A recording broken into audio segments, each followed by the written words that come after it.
Hello, my name is Attorney James Betzold. I'm an immigration attorney at Betzold Law. We serve the community of West Michigan and throughout the world. So, I want to talk a little bit about today was some of the common problems that people can have when they're trying to bring their loved one to the United States or trying to get a visa for them. And let's just take a really broad, high-level view of this. The first thing that you could encounter is if there's some sort of bar for unlawful presence. If your relative has been in the United States for more than a year without permission, then they could be subject to a 10-year bar. Now there's a waiver for that, generally speaking. If you have a spouse or parent who is a U.S. citizen or resident, there's a waiver available for that, and we can help you with that. But let's talk about the 10-year permanent bar. If you have the 10-year permanent bar, that means you were in the United States for more than a year without permission after April 1st of 97, and then you left the United States, and then you came back again without permission. For that, there is no waiver, although there may be other immigration options available to you. Let's go to the third item, and that is if you committed a crime.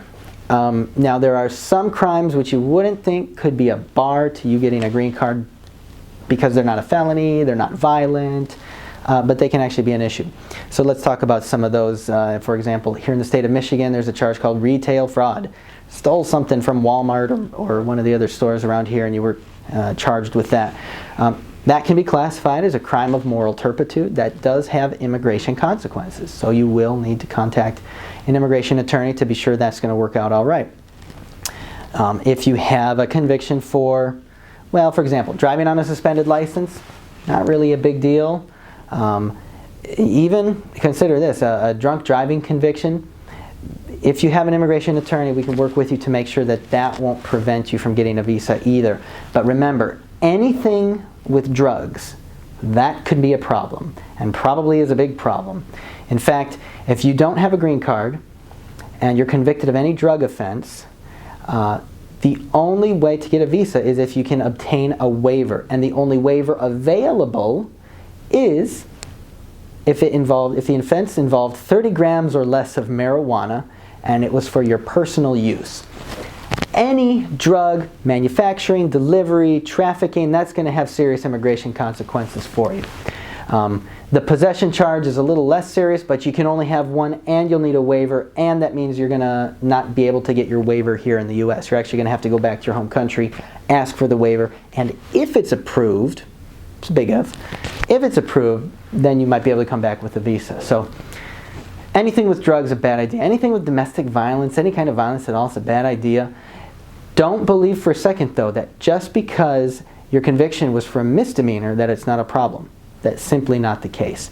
Misdemeanors, felonies, those can both cause major immigration problems.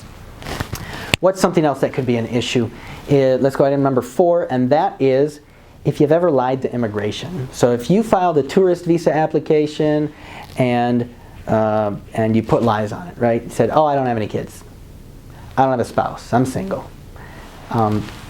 That's going to come to haunt you in the future as well. Now, there's a waiver for misinformation. You do have to have a qualifying relative, so we're talking spouse or parent who's a citizen or resident in the United States to do that. But that's another issue that could arise.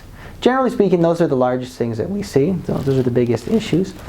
And again, if you have any of these things, if any of these things apply to you, you can reach out to us.